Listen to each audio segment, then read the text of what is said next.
setianya tetap untuk selama-lamanya. Ku bersyukur atas kebaikan-Mu yang telah ku terima dari-Mu. Namun tetap diriku merasa haus dan rindu akan Engkau. Ku mau selalu cari wajah-Mu, rindukan hadirat-Mu. Hanya Engkau, Tuhan yang sanggup memuaskan hidupku. Diam di rumah-Mu seumur hidupku, menyaksikan dan nikmati kebaikan-Mu, menyembah-Mu Tuhan dan melayani-Mu. Tuhan, itulah kesukaanku. Diam di rumah-Mu seumur hidupku, menyaksikan dan nikmati kebaikan-Mu, menyembah-Mu Tuhan dan melayani-Mu. Tuhan, itulah kesukaanku. Diam di rumah-Mu seumur hidupku, menyaksikan dan nikmati kebaikan-Mu, menyembah-Mu Tuhan dan melayani-Mu. Tuhan, itulah kesukaanku. Tuhan, itulah kesukaanku. Tuhan, itulah kesukaanku.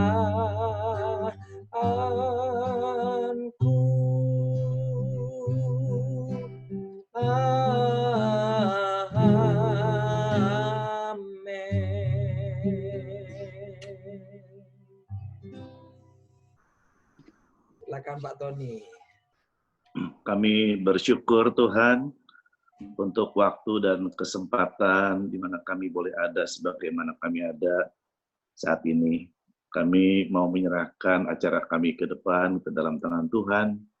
Semua yang akan berbicara dan semua yang akan mendengar lewat Zoom dan lewat live streaming ini, Engkau mengurapi dan Engkau memberkati. Dari awal acara ini ada sampai akhir, biarlah tidak ada gangguan apapun, baik wifi atau mungkin listrik yang digunakan, semua boleh berjalan dengan baik. Hari ini kami mau mendengar pesan Tuhan, hari ini kami mau mendengar nasihat-nasihat sehat bagaimana kami harus hidup selayaknya ada dalam kehidupan kami, Tuhan. Terima kasih, kami serahkan waktu ke depan, ke dalam tangan Tuhan, dalam nama Tuhan Yesus kami berdoa. Amin. Amin.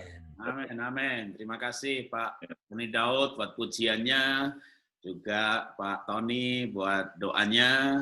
Dan hari ini kita akan mulai dengan kesaksian Pak Tony Daud ya. Karena banyak orang yang sampai sekarang itu masih ragu-ragu ya, karena emang kan ada berita bahwa kalau orang kena COVID itu kalau toh sembuh nggak akan normal kembali gitu. Jadi mungkin dari keraguan-raguan dan kegelisahan itu kali ya Pak Roni akhirnya ronsen lagi. Ya, biar nanti Pak Roni cerita sendiri dah. Gitu ya. Kenapa dia ronsen lagi dan hasilnya gimana. Tapi oke, mari Pak Roni silakan. Jadi 2 bulan lalu saya waktu terpapar COVID-19 itu dokter langsung tahu karena lihat CT scan paru-paru saya. Jadi kalau ronsen enggak seberapa kelihatan, Pak. Kalau CT toraks biasa ronsen kurang kelihatan, tapi begitu CT scan, waduh itu betul-betul waktu itu saya udah dikuasai memutih, saya punya paru-paru itu di gambarnya itu ada videonya ya, itu ya kesaksian pertama dulu. Ya. Nah, lalu dokter memberitahu bahwa ilustrasinya gini, waktu dinyatakan sembuh ini ya, udah sembuh, dia bilang gini, tapi begini Pak Roni, bahwa seperti kalau ada orang serang kita bawa senjata, maka kita tembak-tembakan ya kan dengan musuh.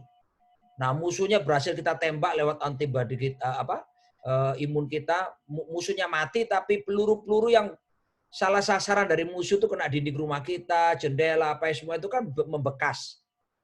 Nah itu katanya dokter itu yang mesti dipulihkan gitu ya. Saya tanya dokternya waktu itu apa obatnya? Nggak ada. Obatnya ya imun kita sendiri, makan bergizi, lalu kemudian minum vitamin, istirahat yang cukup, lalu olahraga, lalu berjemur gitu ya. Nah itu tip-tipnya ya. Saya kerjakan semuanya. Lalu kemudian singkat cerita minggu lalu adalah jadwal saya untuk periksa. Dan memang itu dokter yang bilang mesti harus CT scan lagi untuk memastikan. Karena memang kan yang beredar rame beritanya itu sudah cacat, tidak akan bisa pulih lagi gitu. Nah, minggu lalu saya tepatnya 10 harian yang lalu saya cek kembali ke dokter dan CT scan. Wow, ketika di CT scan itu lalu saya ditunjukkan hasilnya perbandingan antara yang kemarin dengan yang 2 bulan lalu dengan hari ini. Yang 10 hari yang lalu itu hasilnya dokter bilang dan saya lihat sendiri ya, itu 99% pulih. Ya, 99. Masih kurang 1% karena ada 1 titik gitu yang dokter teliti sekali lihat kan, tunjukkan. Dia bilang, tapi ini saya prediksi, dia bilang seminggu lagi Pak Roni ini sudah selesai. Nah ini kan sudah lewat seminggu. Jadi betul-betul pulih 100%. Itu saya alami sendiri. Karena tapi saya tanya gini, kami tanya begini, loh, nah kalau ada kabar katanya selentingan kalau orang kena COVID itu bisa terpapar lagi gitu ya. Wah lalu dokternya keluarkan semua ilmu-ilmunya dari jurnal-jurnalnya itu, saya ditunjukkan sama dia bahwa itu ada istilah dalam dunia kedokteran sekarang itu namanya false positive. False positive itu positif yang palsu. Jadi kalau orang seperti saya maupun Pak Tony Mulya yang sembuh gini, kalau dites rapid ya, rapid test itu pasti reaktif. Pasti reaktif. Kenapa? Reaktif itu kalau dokternya sampai bilang gini, enggak semua dokter ngerti ini loh Pak katanya. Ya.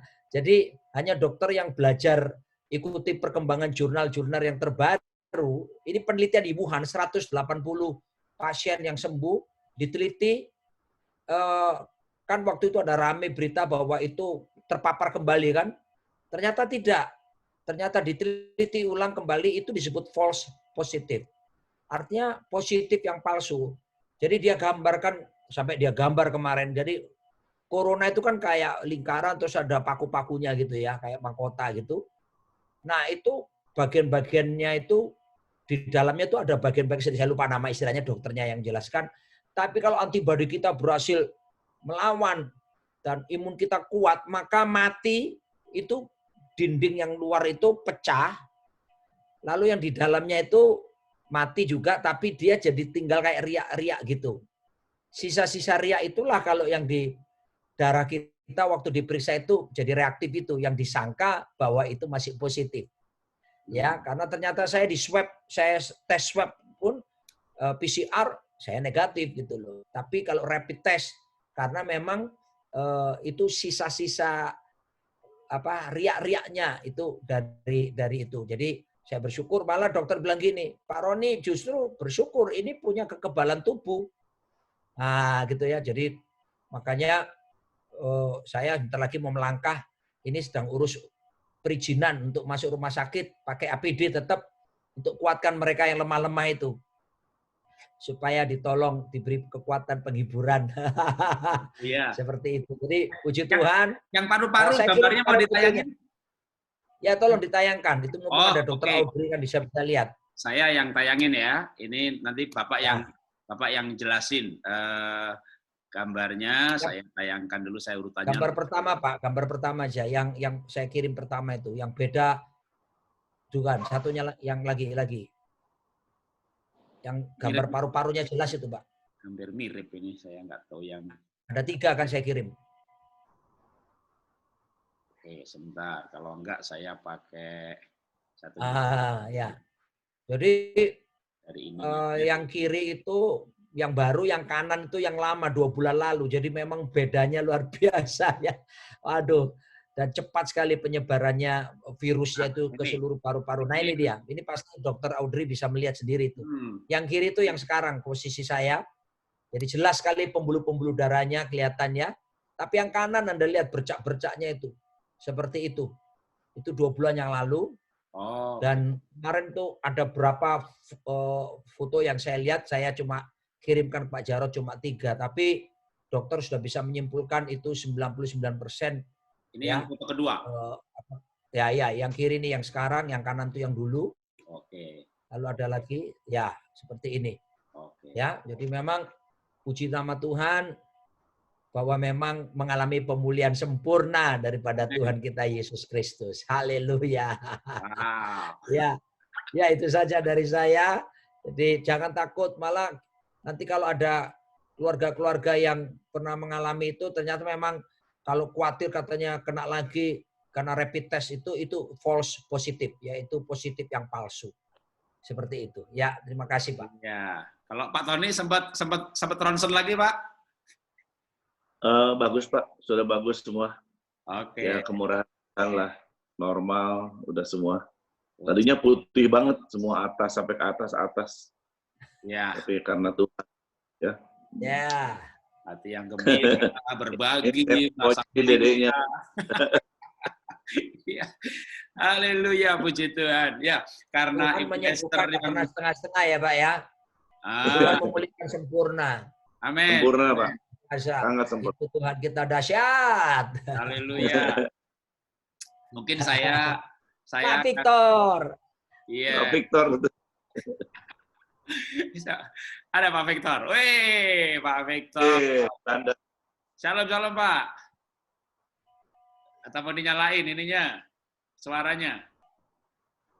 Pak Victor mau ada pesan? Silakan. Kalau mau dinyalakan suaranya.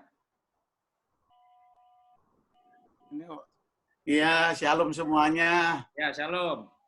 Iya. Shalom. Saya senang sekali Pak dengar semua kesaksiannya Pak. Haleluya. Apalagi sekarang hari ini ada Dokter Audrey. Ya. Ya, shalom Om Victor. Shalom, benar-benar saya senang karena lama tidak ketemu. Ini kenal juga kan? Pak Jarod lama memang nggak ketemu, tapi ketemu terus.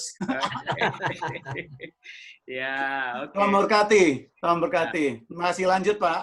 Oke, terima kasih. Ya, jadi hari ini ada kesaksian yang batal karena faktor internet ya. Jadi di tebing karena Ibu Esther Johan yang sembuh suami istri itu hari ini balik dari Jakarta ke Medan, dari Medan ke tebing, Narja bersaksi dari sana. Tapi tadi WA saya di sana internetnya lemot, jadi putus-putus. Daripada mengganggu, ya lain kali bisa bersaksi. Jadi dia sebenarnya bukan bersaksi soal sembuhnya, udah banyak orang sembuh, tapi dia mau bercerita bagaimana sekarang ini prosedur terbang pada masa pandemi ya, surat-surat yang harus ada, terus tes kesehatan apa yang harus dilewati sehingga jangan merasa sudah pegang tiket, pegang boarding pass lalu nggak jadi bisa terbang. Jadi ya walaupun di sosmed informasi itu juga sudah cukup banyak, tapi kan beda kalau ada yang bercerita itu kan realitas ya. Nah, hari ini kita hadirkan Ibu Dr. Audrey ya yang akan banyak berbicara sebenarnya mengenai higienitas dan sanitasi secara pribadi. Nah, kenapa secara pribadi personal? Karena kita juga mendengar isu-isu mengenai herd immunity ya, kita nggak tahu apakah akan ada kebijakan seperti itu apa tidak. Tapi yang pasti kenyataannya adalah PSBB mulai dilonggarkan. Padahal kalau saya lihat angkanya, misalnya yang angka kemarin, hari ini saya belum baca ya, tapi yang kemarin itu satu hari bertambah 960-an per hari loh, dan menjadi 31.000. Yang meninggal menjadi hampir 1.900, lalu yang sembuh menjadi sekitar 10.000. Tapi pertambahan per hari 960 itu kurvanya belum landai, itu masih naik. Kita ingat benar pada akhir-akhir Maret dulu, itu angkanya kan yang terkena belum sampai 1.000 kan. Sekarang itu waktu setiap hari nambah 20, 30 itu kita kayak tegang dan heboh banget. Apalagi yang meninggal teman dekat kita, hari ini 1, besok 1, besok 1. Ya sekarang sebenarnya kejadiannya lebih banyak daripada itu gitu. Tetapi mall sudah ada dibuka bersyarat, penerbangan sudah mulai ada dengan SOP tertentu. Teman kita di Balikpapan ya sudah kebaktian kemarin ya, kursinya dibikin jaraknya 2 meter dan tak lihat yang datang penuh juga gitu. Jadi ya karena memang tidak mungkin kehidupan dibatasi ya, takut ekonominya rontok, bangkrut, lalu banyak orang mati bukan karena COVID, mati karena stres. Jadi bener ini Pak, bisa banyak orang mati karena stres, atau yang kemarin dibahas sama Dr. Dwijo ya, soal kesehatan mentalnya terganggu, lalu justru sistem imunnya turun, dan banyak penyakit yang lain yang bukan COVID yang menjadi. Nah, akhirnya kan ketika PSBB dilonggarkan, lalu mungkin tidak herd immunity namanya, tapi PSBB yang dilonggarkan, dan tapi dengan new normal, dalam arti, nah saat new normal tadi, maka menurut saya tema hari ini menjadi penting, yaitu bahwa setiap pribadi selain sistem imun, tidur pulas, yaitu mengenai sanitasi dan higienitas. Ya, kita akan panggil Dr. Audrey. Selamat malam, dokter. Ya, selamat malam. Ya. Nah, tadi sih sempat saya kenalkan sekilas, tapi tadi belum di-record dan belum di-broadcast. Dr. Audrey adalah putri dari Pak Hans Tandra, narasumber kita beberapa waktu yang lalu. Bersaudara 3 ya, Ibu? Iya, Pak. 3 bersaudara. Saya yang kedua. Dan semuanya dokter? Iya. Wes, mantap. Murah Tuhan, semua dokter ini. Kakak beradik 3 dokter semuanya. Nah, boleh kenalkan sedikit dokter, tinggal di mana, prakteknya di rumah sakit atau di klinik mana? Iya, saya spesialis penyakit dalam, prakteknya di Rumah Sakit Premier, juga di Rumah Sakit Bayangkara di Surabaya, tinggalnya di Surabaya. Oh, bukan di Jakarta ya? Kakak saya dokter jantung, bukan Bapak, di Surabaya. Kakak saya yang dokter jantung, itu di Jakarta. Yang di Jakarta kakaknya? Adik saya, iya, kakak saya di Jakarta. Oh, spesialis jantung, adik saya bedah plastik, masih sementara pendidikan, sebentar lagi selesai mungkin tahun depan. Wow, ini keluarga luar biasa nih. Ya, pertanyaan pertama, dokter. Kita sudah membaca juga sih, tapi kita pengen dengar langsung dari dokter pengertian mengenai herd immunity itu sebenarnya apa sih gitu loh. Iya, jadi herd immunity itu sebetulnya kalau bahasa Indonesianya ya kekebalan kelompok. Jadi keadaan di mana mayoritas orang dalam suatu kelompok atau komunitas itu mengalami kekebalan terhadap suatu penyakit. Nah, kondisi seperti ini itu bisa dicapai dengan salah satunya yaitu vaksin. Dulu itu penyakit polio diterapkan dengan vaksin, akibatnya sudah mulai berkurang. Nah, tapi kan COVID saat ini belum ditemukan vaksinnya, masih dalam penelitian. Jadi, pilihan kedua, herd immunity itu bisa diterapkan dengan secara alami. Jadi seolah seperti dibiarkan terinfeksi, akibatnya sekelompok orang tersebut punya kekebalan yang sehingga penyakitnya sulit untuk menyebar karena jarang yang bisa terinfeksi kalau banyak orang yang kebal. Tentunya, tapi kalau herd immunity secara alami itu memerlukan waktu yang sangat lama karena perlu minimal 70% dari anggota komunitas itu mengalami kekebalan. Kemudian juga berisiko tinggi, terutama pada mereka yang usianya sudah lanjut, lansia, atau yang juga mengalami penyakit penyerta seperti diabetes, kemudian penyakit jantung, penyakit ginjal, juga penyakit paru-paru. Itu kan mereka memiliki daya tahan tubuh yang rendah. Sehingga kalau sampai terjangkit penyakit, otomatis pasti jatuh ke fase yang berat, bahkan sampai pada kematian. Gitu. Wow. Jadi kalau istilah kejamnya nih gitu ya, istilah kejamnya herd immunity itu sudahlah dibiarkan saja lah, nggak usah pakai PSBB, mau pergi-pergi ke pasar, kumpul-kumpul, Ya, yang kebal kan ya sembuh, yang mati emang udah waktunya mati, anggap aja dipanggil Tuhan gitu ya.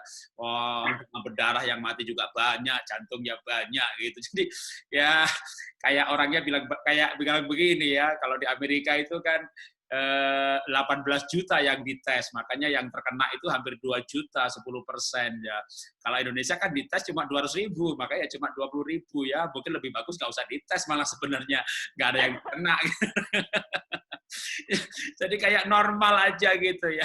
Atau dalam istilah yang iya, atau yang bercanda begini, Pak, saya itu sehat, Pak. Kolesterol, pokoknya asam urat, kolesterol aman semuanya. Makan makanan apa-apa itu nggak bikin naik kok, Pak. Yang bikin naik itu kalau dites kan jadi ketahuan. Selama nggak ngetes ya. tapi pengertian immunity bahwa itu kekebalan kelompok yang terjadi secara alamiah, orang mayoritas akan menjadi kebal kecuali yang punya penyakit bawaan. Nah, yang punya penyakit bawaan harus hati-hati. Nah, ini menarik bagi saya karena saya ini punya penyakit bawaan ya. Waktu kecil saya paru-paru itu sampai 6 tahun lebih. Jadi waktu SD itu, selama SD itu saya paru-paru basah. Karena tinggalnya di rumah gedek, di rumah gubuk, tidurnya di atas dipan, cuma 10-20 cm dari tanah, lembab, di Tawangmangu lagi, saya, kakak saya, adik saya paru-paru basah. Itu sampai bertahun-tahun, hampir selama SD 6 tahun. Ibu saya diabetes, jadi ibu saya umur 35 tahun udah suntik insulin. Saya harusnya 10 tahun yang lalu sudah suntik insulin, tapi saya lawan dengan pola hidup. Ya sehat, yang sampai puji Tuhan sampai hari ini ya tidak suntik insulin ya, masih bisa bertahan dengan pola gaya hidup. Tapi sebenarnya saya ini punya bawaan gitu, sehingga saya terus terang bikin acara ini semangat banget ini. Jangan sampai kalau herd immunity dalam arti dijarno gitu loh ya, sing mati ya, sing urip ya ben urip. Wah, saya mau urip, bro. Saya mau hidup ini ya. Makanya ini saya mau nanya sama Bu Dokter nih ya, pertanyaan saya ya pertanyaan teman-teman juga gitu ya, sehubungan dengan jumlah orang Indonesia ini kan saya nggak tahu data persisnya ya, apakah 260 juta atau 280 juta gitu. Nah, anggap aja yang saat ini positif ya kita akui adalah sebagai data yang benar gitu ya, yang sah, sekitar 30 ribuan. Itu kan juga sebenarnya relatif kecil ya dibanding dengan 260-270 juta yang ada. Kan juga sebenarnya tidak perlu takut-takut banget. Yang meninggal katakan sampai saat ini sekitar 2 ribuan. Mohon maaf juga teman saya beberapa meninggal tanpa mengurangi rasa hormat, tapi 2 ribu dibanding demam berdarah puluhan ribu. Jadi ya pertama apakah kita perlu takut banget sampai kayak orang paranoid. Tapi kalau saya ingin penjelasan dari Ibu Dokter tentunya ya. Sebenarnya apa benar Indonesia ini lebih imun kira-kira karena faktor apa ya? Karena minggu lalu itu Pak Daniel Alexander dari Papua itu melaporkan bahwa di Papua itu yang terkena pendatang. Orang lokalnya belum ada yang kena gitu. Jadi kebal-kebal juga gitu. Jadi kalau dari sisi kedokteran nih dari Ibu Dokter, apa benar sih orang Indonesia tuh sebenarnya relatif kebal gitu? Waktu SARS dulu juga nggak ada yang kena gitu ya, nggak ada yang kena atau nggak dites juga saya nggak tahu tuh. Apa dulu sudah herd immunity tuh yang SARS tuh, tapi dulu nggak kena gitu ya, saya nggak tahu nggak kena apa nggak dites, tapi relatif kalau nggak kena berarti ya imun. Sekarang ini relatif sedikit. Oke, ada penjelasan medisnya dokter? Iya, mungkin kalau di negara Indonesia ya, dibandingkan negara lain, memang lebih sedikit angka penularannya. Karena mungkin kondisi di Indonesia ini pemeriksaannya tidak merata. Jadi kalau di negara luar mungkin begitu ketahuan ada yang positif, langsung tes massal, hampir mayoritas 100% penduduknya dites secara langsung dari pemerintah. Nah, negara kita kan negara kepulauan. Jadi memang ada daerah-daerah yang tidak terjangkau.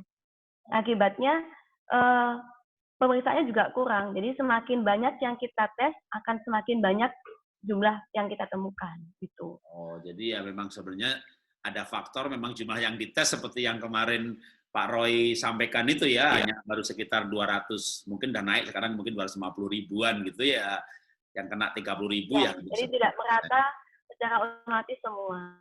Dan mungkin kan memang juga karena kebanyakan yang dilakukan itu tesnya rapid, yang akurasinya belum 100%. Yang kebanyakan yang seharusnya kan yang pasti itu adalah bentuk swab. Jadi hasil yang kita temukan juga belum pasti juga gitu. Karena kita yang massal dilakukan adalah rapid test, bukan swab. Oke. Nah, sekarang Bu Dokter, data terakhir nih ya, yang terkena positif sekitar 31.000, yang sembuh sekitar 10.000, meninggal 1.900 ya. Jadi kan sebenarnya tadi saya katakan juga bahwa kurvanya landai aja belum gitu. Nah, apakah kebijakan sekarang yang sepertinya kan sudah mulai longgar ya, seperti kayak gereja ibadah pun juga sudah boleh gitu. Jadi gimana kalau dari sisi dokter misalnya, wah ini saya nggak setuju nih, nanti bikin pasien saya meludak gitu, atau lihat langkah-langkahnya udah oke, standar aturan new normalnya gimana menurut dokter? Iya, jadi memang kalau lihat kondisi sekarang di Indonesia PSBB mulai dilonggarkan. Sebetulnya itu bukan merupakan patokan kita langsung bisa beraktivitas seperti biasa, tapi diharapkan dengan apa yang sudah kita alami ini, kita sudah bisa mengerti apa yang baiknya kita lakukan. Jadi mulai belajar untuk beraktivitas sehari-hari dengan pola hidup yang baru. Jadi mulai hidup yang lebih menjaga kesehatan, jaga kebersihan, makan pun juga makan yang sehat gitu. Nah, tentunya dengan menjaga kesehatan seperti itu, kita diharapkan bisa beraktivitas sehari-hari, yaitu mulai dengan kehidupan new normal yang dikenal dengan new normal saat ini. Nah, mungkin yang saya mulai jelaskan mengenai sanitasi dan kebersihan yang perlu diterapkan ya Pak. Jadi mungkin saya bisa share screen. Ya, silakan dokter. Bisa share, bisa. Ya, jadi ini ada slide saya.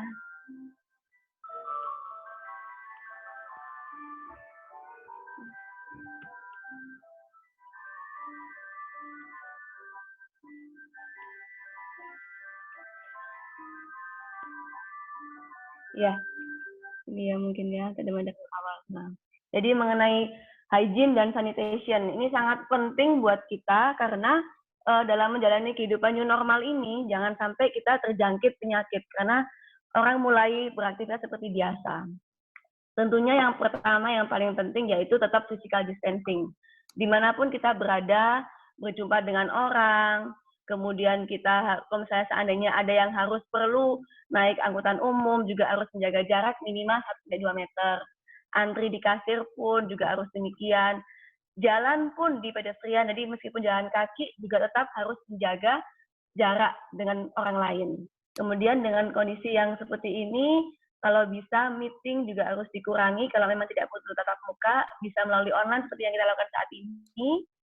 Kemudian jika kita perlu urusan tertentu yang harus keluar rumah, kalau perlu mengantri pun duduk harus jaga jaraknya, diatur. Mungkin di tempat kerja juga perlu diterapkan untuk tamu yang datang. Kemudian untuk yang sekolah, masih pendidikan, tidak perlu 100% itu tatap muka. Jadi masih bisa kelas melalui online. Nah, yang kedua yaitu cuci tangan. Ini paling penting. Jadi cuci tangan ini harus dilakukan sesering mungkin. Dan paling baik memang menggunakan sabun dan air bersih yang mengalir. Terutama sebelum kita menyentuh mata, hidung, dan mulut. Jadi tidak hanya melalui pernapasan, karena mata, hidung, dan mulut juga merupakan akses untuk virus bisa masuk, kuman bisa masuk untuk menimbulkan penyakit. Sebelum kita pakai masker dan juga setelah kita membuang. harus cuci tangan setelahnya kemudian. Kemudian ada yang bilang mungkin harus pakai air panas supaya kumannya bersih, virusnya hilang semua, tapi ternyata enggak. Pakai air dingin atau air hangat, air panas, sama saja. Tetap bisa membersihkan virus dan kuman. Yang penting airnya mengalir dan pakai sabun. Nah, kemudian saya ingin bagikan juga, ini langkah untuk cuci tangan. Banyak sekali ya, jadi nggak sembarang untuk cuci tangan, gosok-gosok tangan, kemudian setelah itu langsung bersih. Tapi ada tahapnya.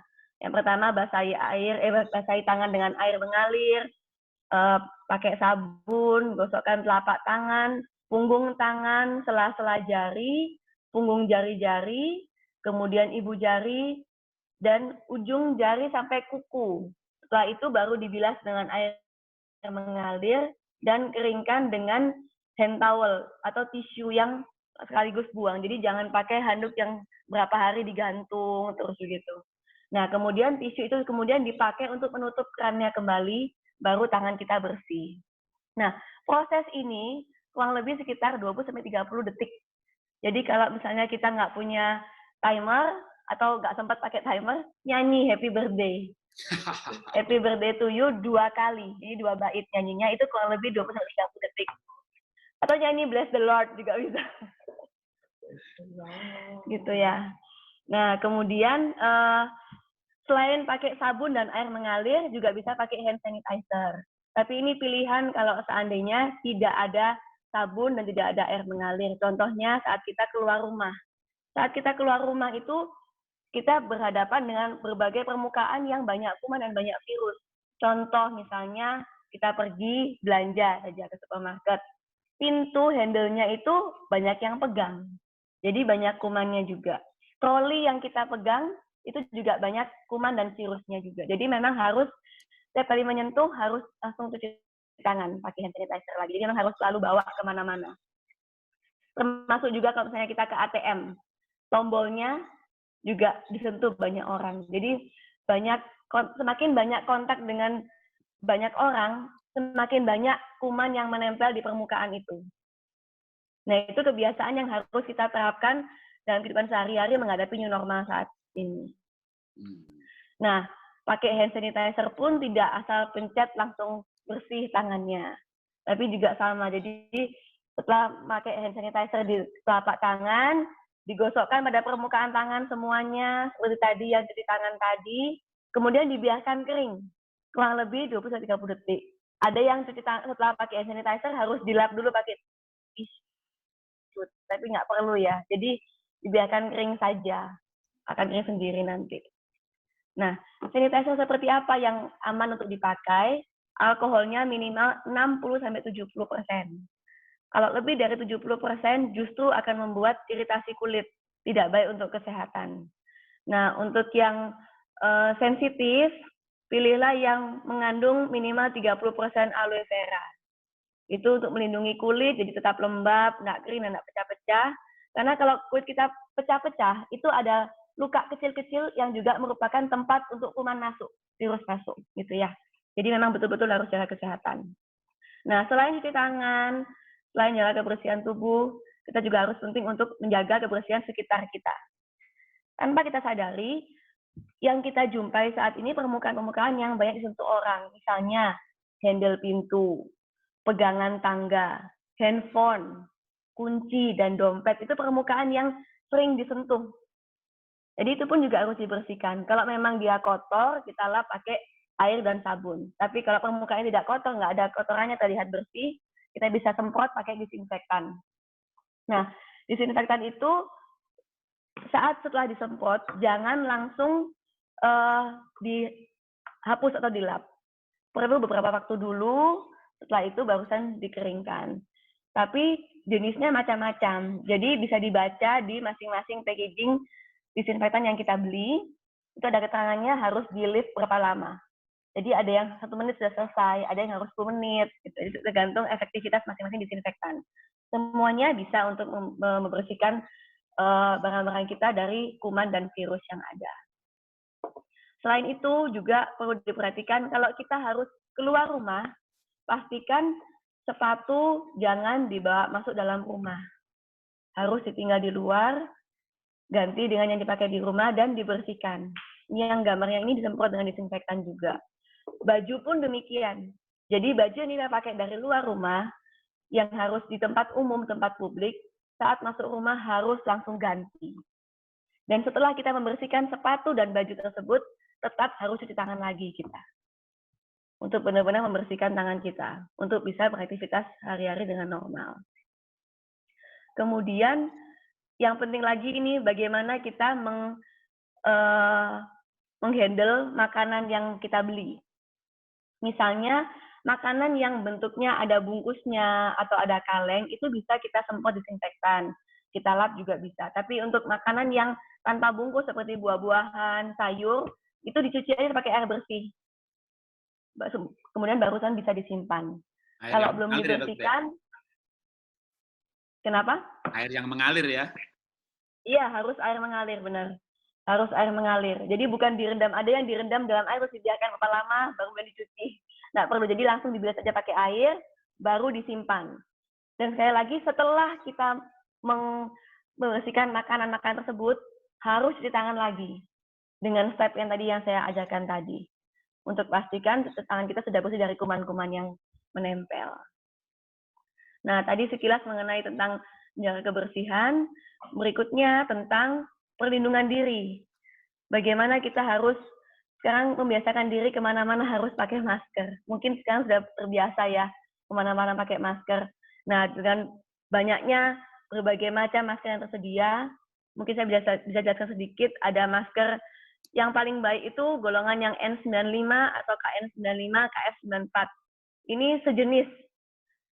Beda nama karena beda negara standarnya. Semuanya melindungi lebih dari 95% terhadap partikel-partikel yang kecil. Nah, untuk masker yang biru atau hijau itu surgical mask atau masker medis atau masker bedah. Itu perlindungannya kurang dari 95%. Tapi bisa untuk melindungi partikel kecil. Nah, yang terakhir itu masker kain atau cloth mask. Itu perlindungannya hanya sampai 60%. Dan sebetulnya kurang efektif untuk kuman dan virus karena ukurannya sangat kecil. Sebetulnya untuk masker kain masih bisa tembus untuk virus. Karena ukurannya sampai 0,1 kalau coronavirus itu. Jadi sangat kecil sekali. Jadi perlu masker yang lapisannya, pori-porinya sangat rapat sehingga tidak menembus. Nah, pilihan lainnya selain masker, sekarang ada banyak face shield, ada goggles, juga sarung tangan itu bisa dipakai, boleh. Nggak ada yang larang, jadi bisa dipakai kapan saja untuk kita bepergian. Tapi untuk sarung tangan mungkin perlu diperhatikan juga, karena seringkali ada yang menganggap kalau pakai sarung tangan pasti bersih. Jadi misalnya gini, kita pergi berbelanja, kita ambil barang pakai sarung tangan.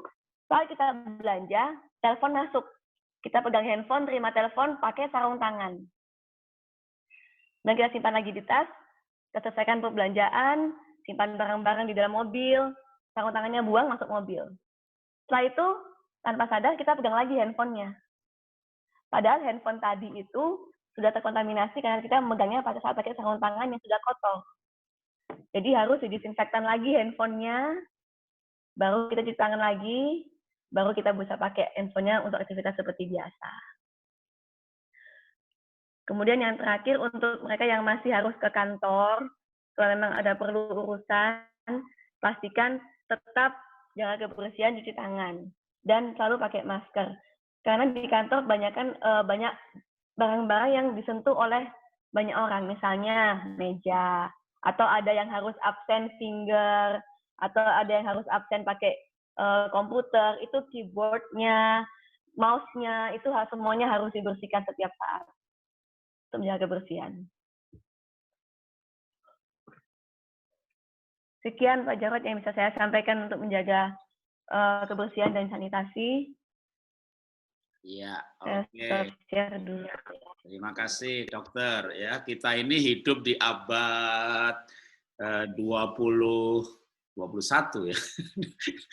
Yang kita pikir kita belajar bagaimana ke bulan, bagaimana membuat robot gitu. Kok ternyata kita belajar cuci tangan ya.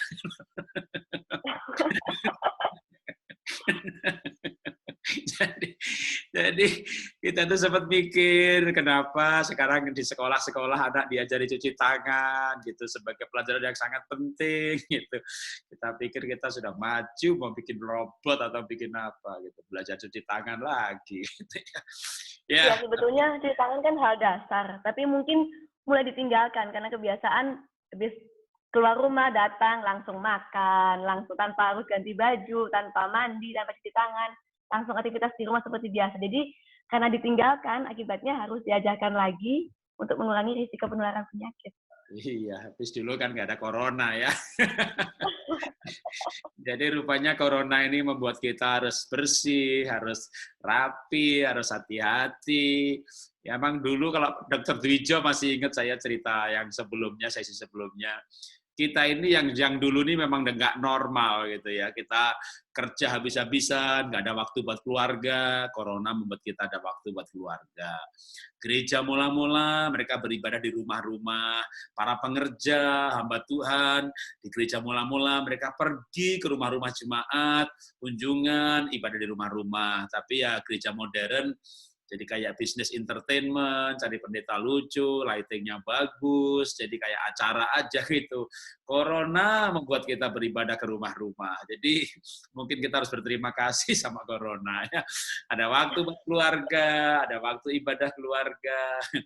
Ya, tapi apapun yang terjadi kita memang harus menghadapi dan menyiasati. Seandainya corona tidak habis-habisnya, ya anggap aja mudah-mudahan benar-benar habis berhenti. Tapi seandainya tidak, kan memang new normal itu adalah bagaimana kita hidup bersahabat dengan lingkungan, kita mulai terbiasa dengan demam berdarah, kita biasa dengan cacar, ada vaksin, mudah-mudahan juga vaksinnya kan sekarang ini ya istilahnya belum tahap resmi ya, di mana-mana masih uji coba, diuji secara massal, sampai nanti ketemu. Tapi selama itu ya kita nggak mungkin kan nggak kerja, nggak sekolah, kehidupan harus dijalankan, mall akan dibuka, kebaktian akan berjalan kembali, kantor-kantor akan dibuka, pasar akan beroperasi. Tapi, nah itulah kenapa disebut istilahnya new normal, kita harus membangun budaya baru, kebiasaan baru, dan diantaranya adalah kebiasaan hidup bersih, kebiasaan berhati-hati, menjaga tadi yang dokter sampaikan, sanitasi dan higienitas pribadi. Kalau kita yang nggak menjaga, siapa lagi? Nah, saya mau bertanya lagi, dokter. Bagi beberapa orang, ini tadi kok kayak ribet banget atau paranoid gitu ya. Tapi kan ini sebenarnya bukan paranoid ya, ini memang ini cara untuk kita bertahan hidup di tengah-tengah virus yang masih ada di mana-mana. Kenyataannya 1 hari bertambah 1000 gitu. Tapi ada juga yang menurut saya nih, saya minta pendapat dokter, kebijakan yang jangan sampai paranoid juga. Ini hanya salah satu contoh kebijakan ya. Nanti dokter bisa menyampaikan hal-hal yang lain yang menurut dokter itu ya jangan paranoid. Tapi yang ini tadi harus nih, yang cuci tangan, pulang dari pasar cuci tangan, sebelum masuk rumah kalau perlu sediakan keran air. Dan saya sendiri di rumah saya ini tadinya nggak ada ya, tapi di depan teras rumah saya sekarang ada keran air dan sabunnya. Jadi kalau habis pergi cuci tangan. Menurut saya ini bukan paranoid sih, ini kan memang kebiasaan baru kebersihan. Tapi saya ada yang menganggap agak paranoid nih dokter ya, kalau salah mohon dikoreksi. Misalnya peraturan di mobil itu kalau ada 2 orang ya satunya di depan, satunya di belakang. Tapi ini kan harusnya peraturan buat kendaraan umum ya, kalau kita naik Gojek, naik Grab, atau naik angkot gitu. Lah ini suami istri, satu depan, satu belakang. Ya padahal tadi malam kita berpelukan. Ya, sebetulnya kalau keluarga aja, suami istri, nggak apa-apa sih di mobil kanan kiri gitu ya, sebelahan. Tapi kan memang tetap harus pakai masker. Kita kan keluar langsung tetap pakai masker, otomatis langsung. Jadi begitu keluar rumah langsung pakai masker. Gitu. Ya, karena kan kita... Memang kalau misalnya kita... Ya, di mobil karena kan ada udara masuk, nanti kita keluar dari mobil kemana, pakai maskernya ya. Sih harus ya dokter ya, itu bukan paranoid ya. Tapi kalau satu mobil sekeluarga lalu suami istri harus depan belakang, kok kayaknya kita di rumah berpelukan loh. keluar rumah harus bersebelahan gitu sama anak juga gitu. Aduh, gimana ini gitu kayak.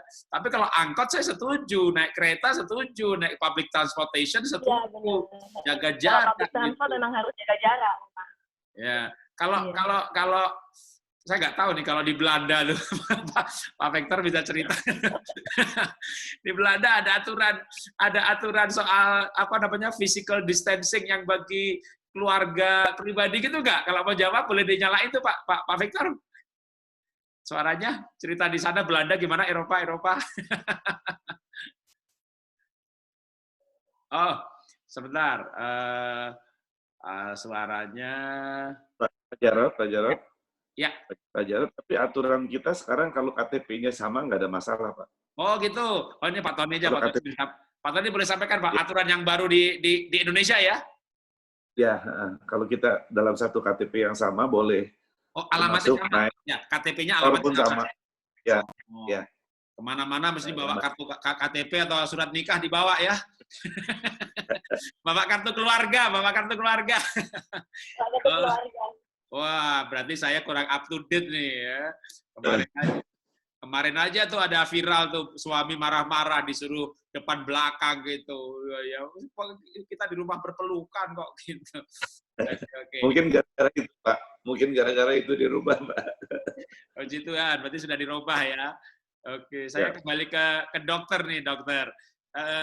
Ya, ini biar kita tuh dengan bahasa yang awam gitu ya, yang sederhana. Nah, menurut dokter, kebiasaan apa yang dari sisi kesehatan tuh bahwa ini bukan paranoid kok, ini betul-betul untuk kesehatan gitu ya. Jadi jangan sampai nanti masyarakat berpikir bahwa ini nggak perlu nih paranoid amat sih. Ini enggak, ini benar-benar penting nih buat kesehatan. Mungkin ada yang mau ditekankan lagi mengenai perlunya menjaga apa namanya higienitas dan sanitasi pribadi atau keluarga ya. Iya, sebetulnya agak susah karena memang banyak yang susah beradaptasi dengan gaya hidup yang baru ini. Jadi mereka merasa kayak ini sesuatu yang ngapain sih dilakukan gitu. Karena agak susah ya, karena memang yang kita hadapi ini virusnya nggak kelihatan. Dan keluarnya lewat droplet ya, lewat udara. Setiap kali kita bicara, ada droplet yang keluar yang bisa membawa virus. Jadi memang harus dibiasakan untuk jaga kebersihan sehari-hari memang. Jaga kebersihan, cuci tangan, jaga kebersihan, jaga kesehatan juga. Daya tahan tubuh kita juga harus dijaga memang untuk menghadapi keadaan new normal ini. Karena new normal ini adalah suatu keadaan yang baru, yang mau nggak mau harus kita hadapi. Karena kalau kita lihat saat ini ya, kondisinya kan infeksi virus corona ini semakin naik.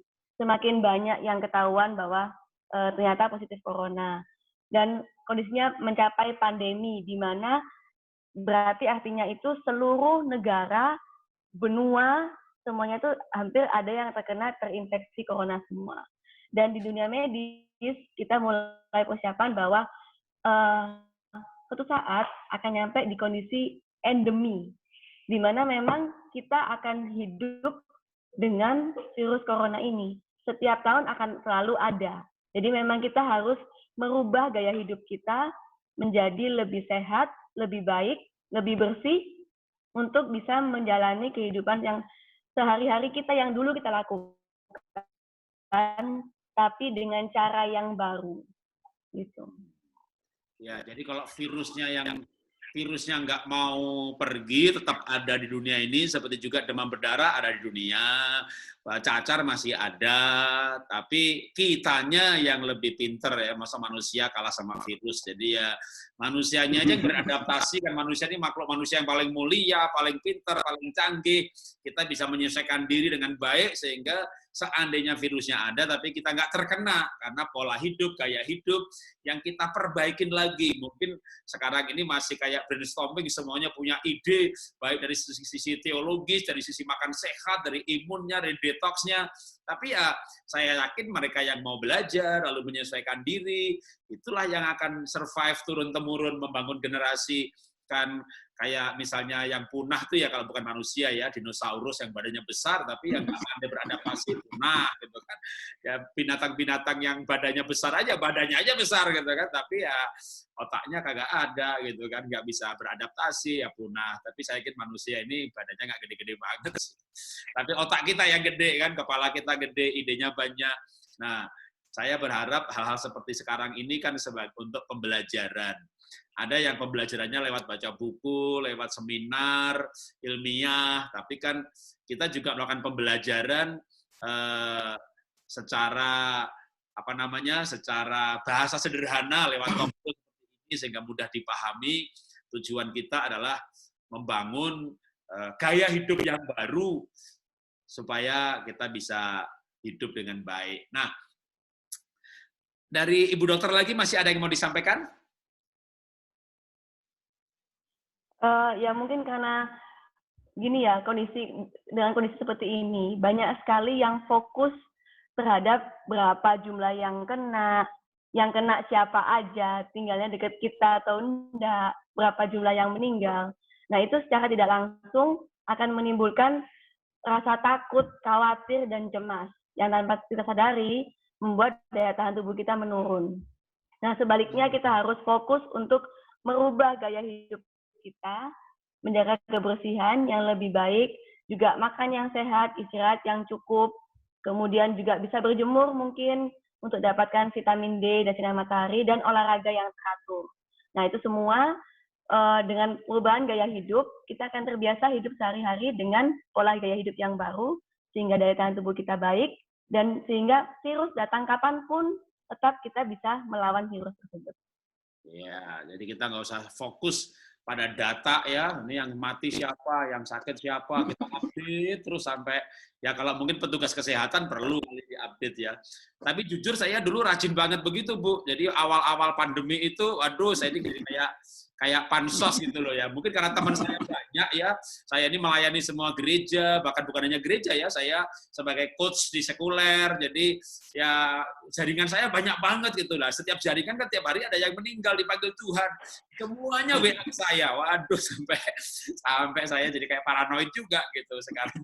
Saya sudah jarang terima, kalau terima ya tak hapus juga deh, saya lebih fokus webinar aja, udah berbagi kehidupan, bukan berbagi ketakutan. Nah, oke, saya akan bertanya, mungkin Pak Victor, jadi ada yang mau disampaikan? Saya sudah jadikan Oh, iya tadi ditanya bagaimana di situasi di Belanda, khususnya. Memang kalau social distancing-nya sih tetap, jadi harus tetap jarak 1,5 meter. Terus kalau di mobil itu hanya boleh, kalau sedan hanya boleh 3 orang, itu 1 alamat. Gitu. Jadi tidak boleh 2 alamat. Gitu. Jadi itu peraturan yang ada. Terus hanya orang-orang yang naik kendaraan umum itu yang disuruh pakai masker. Karena di supermarket itu semua disuruh pakai jarak, dan di kasir itu kita ada penutup kaca, jadi nggak bisa langsung. Jadi semua pakai kasa, semua ditutup, cuman bisa kasih atau bayar pakai kredit card atau debit card. Nah, jadi itu suasananya. Yang ketiga, di sini orang sudah terbiasa untuk belajar untuk hidup bersih. Jadi mau tidak mau itu cukup baik. Tapi tanda kutip Pak ya, karena Eropa ini atau khususnya di Belanda banyak orang hidupnya dari kecil diajar bersih, kulitnya banyak kena penyakit kulit tuh. Bagaimana Bu Dokter Audrey? Karena orang-orang anak-anak di sini jadi nggak tahan sama situasi yang ada, jadi terlalu bersih. Kebanyakan pakai sabun. Kebanyakan pakai sabun. Jadi anak-anak itu boleh dibilang, Dokter Audrey tahu itu karena beliau sudah berapa kali ke Eropa, Pak Hans juga sering ke Eropa, jadi tahu bahwa penyakit-penyakit kulit di Eropa itu banyak sekali. Padahal mereka bersih. Jadi eksim itu khususnya. Jadi gampang sekali kena sakit itu mereka-mereka ini. Jadi ada balance-nya juga bahwa kita harus bersih, tapi ya seperti tadi yang Pak Jarod bilang, kita nggak perlu terlalu paranoid, lakuin aja normal, seperti yang Dokter Audrey tadi sudah bilang, ya kita kerjakan sama-sama untuk hal itu. Dan memang karena masalah ekonomi, ya sudah. Belanda juga mulai pelan-pelan buka begitu. dan ya semua berjalan dengan baik sih. Kita harapkan sih semua bisa berjalan dengan baik. Tapi memang pemerintah Belanda ketat. Ketatnya gini kalau di sini karena kondisi perekonomian atau pendapatan penduduk semua rata-rata cukup bagus, sehingga setiap orang kalau salah didenda gitu. Nggak pakai masker tuh 95 euro, Pak. Jadi kalau nggak pakai, misalnya saya nggak pakai di sini, naik kendaraan umum, di sini udah dicegat, turun, saya nggak langsung beli, langsung kena lagi 95 euro. Jadi 180 bisa dihubur terus. Jadi harus segera punya masker. Jadi orang takut sekali dengan denda itulah. 95 euro itu gaji paling sedikit satu hari kerja, Pak. 8 jam kerja. Lumayan, habis tuh katanya. Nah, kita tahu sendiri Eropa kalau kerja 1 jam, ya 1 jam kerja. Nggak ada ngobrol-ngobrol, nggak ada makan chip dulu, nggak ada kali. Jadi betul-betul harus kerja. Lah kalau didenda 95 euro, wah kerasa sekali. Nah kalau di mobil kita melebihi, kita didenda itu semuanya didenda. Jadi orang yang ngajak temen ini jadi kena semuanya. Jadi mereka takut sekali karena itu tadi keuangan. Jadi untuk itu pemerintah bisa lakukan dengan cara itu untuk membuat orang sadar menjaga. Walaupun saya lihat data itu cukup bagus di Belanda orang bisa menjaga. Tapi barusan ini karena ada masalah terjadi di Amerika, sehingga di Belanda juga terjadi demonstrasi. Nah, itu di Amsterdam terjadi. Sehingga penduduk Amsterdam meminta supaya wali kotanya diturunin. Karena membuat suasana itu kok dibiarkan. Jadi seperti itu. Jadi keadaan-keadaan ini cukup kuat di sini, jadi mereka mesti jaga semua. Jadi ya, saya harap itu. Yang kedua, yang terakhir yang saya bilang memang kalau sebagai orang percaya, 2 Petrus 1 ayat 5 itu, mulai ayat 5 itu harus. Justru ya iman perlu ditambahkan kebijaksanaan. Kebijaksanaan perlu ditambahkan pengetahuan. Pengetahuan perlu ditambahkan penguasaan diri. Jadi kalau sudah ada iman, justru karena kita beriman harus ditambah ini. Jadi terima kasih untuk waktu ini Pak Jarod berusaha untuk menjelaskan, panggil narasumber yang bagus-bagus, termasuk Dr. Audrey sekarang dan beberapa yang lain, supaya kita punya pengetahuan, supaya gereja tambah lebih baik.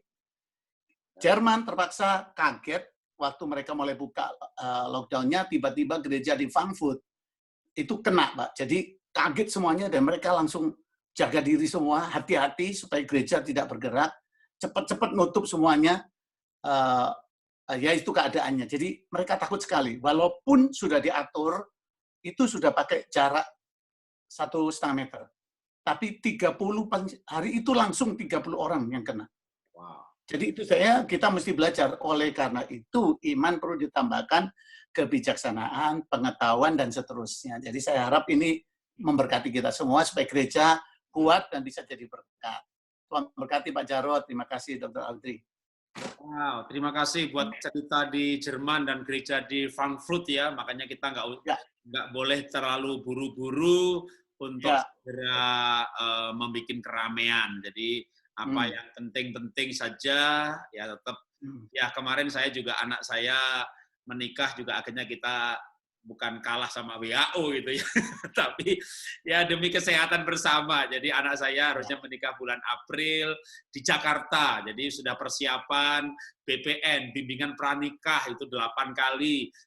Calon mantu, besan semuanya datang juga.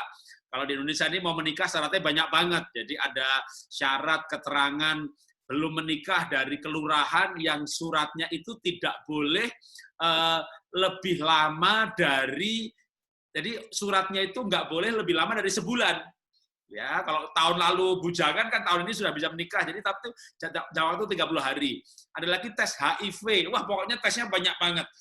Belum lagi ya booking konsumsi, hotel, semuanya udah dibayar semuanya, dan harus batal karena PSBB. Ya, memang kita nggak bisa menghindari kenyataan, tapi kita harus menghadapi kenyataan dengan bijaksana, dengan yang terbaik. Termasuk juga menurut saya nanti ketika kita masuk era new normal atau pelonggaran PSBB dan menjalani hidup dengan new normal.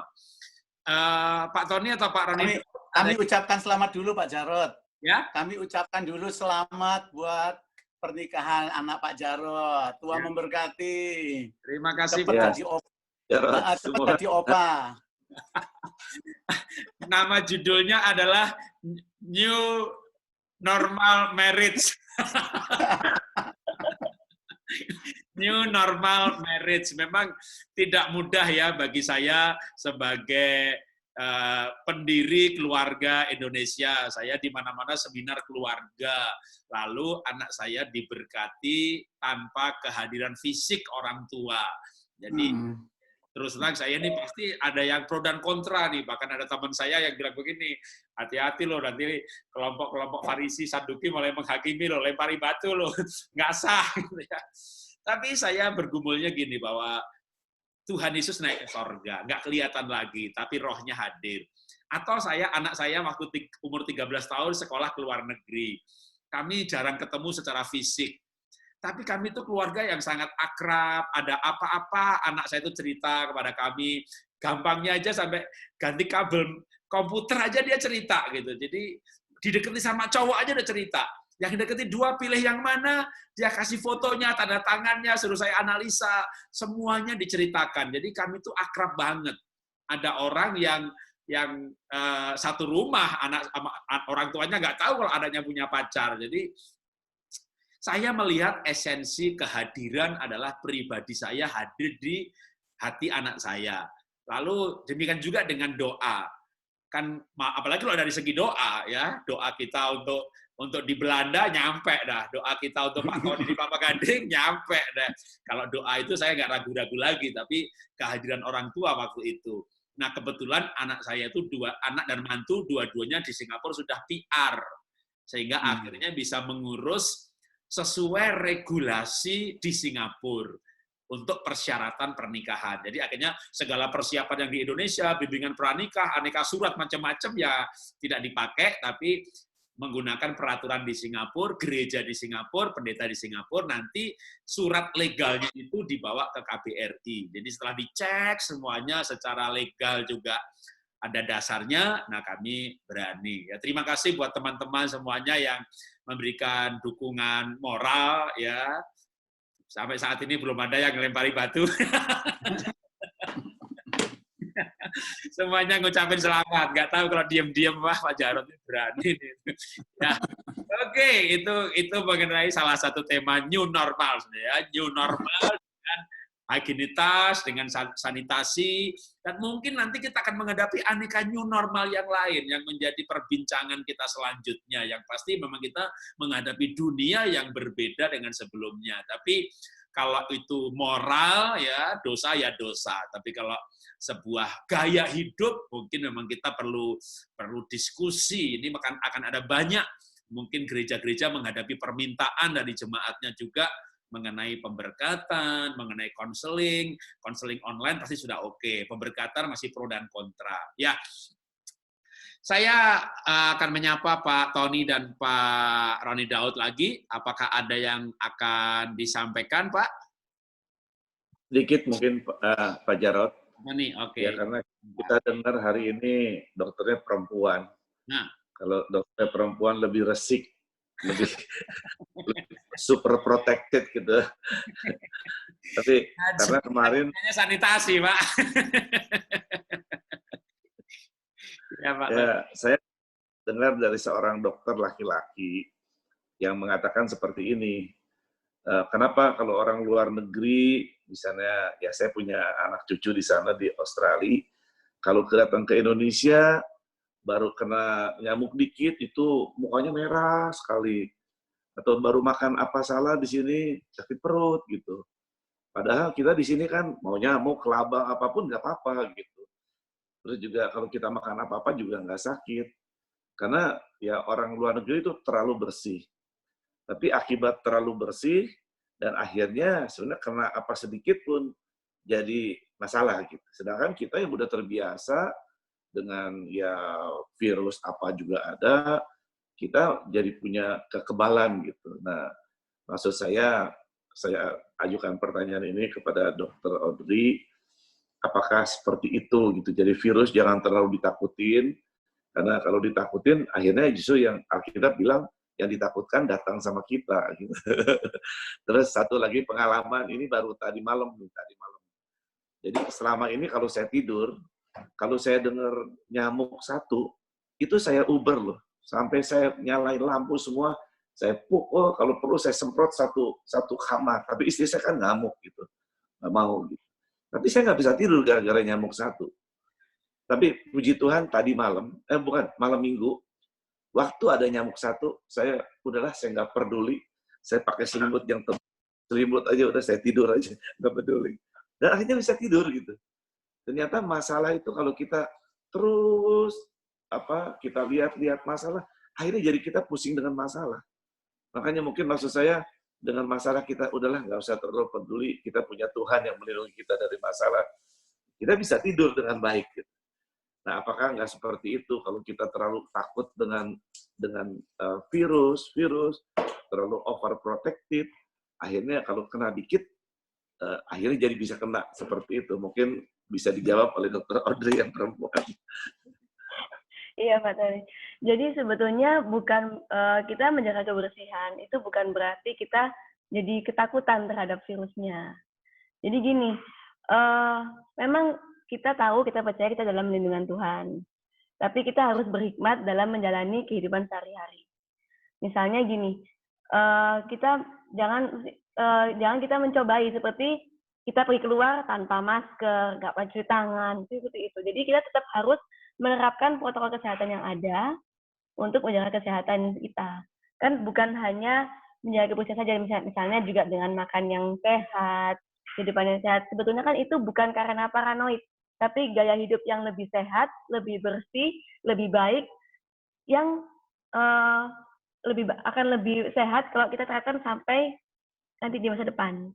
Jadi bukan hanya karena COVID kita harus seperti ini, tapi dengan harapan setelah COVID pun kita masih pola makan yang sehat, yang nggak perlu keluar rumah kalau nggak penting, yang harus sering cuci tangan, jaga kebersihan. Sebenarnya seperti itu maksudnya.